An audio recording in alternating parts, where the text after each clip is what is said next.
Hello guys, good morning. Very dark. फेरि सुरु भयो आज गुरुजी ढिलै उठ्नु भयो त नि बिहान हजुर कता आइपुग्नु भयो एटिएमको यात्रा सुरु भयो गाइस गाउँको बसाइ सकेको अवस्था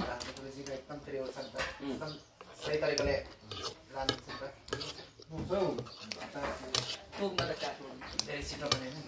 राति 2:30 बजी उठेको अनि 7 बजी बासाबाट हिँडेको त 7 बजीतिर पुग्यो बासा टु केटिएम डाइरेक्ट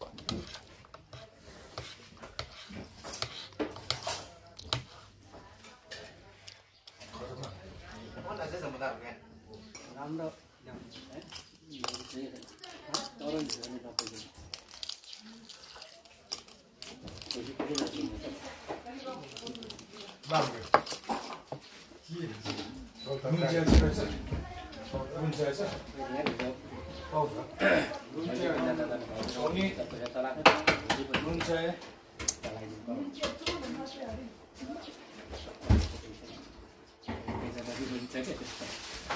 शुक्रबार भएको त के थाहा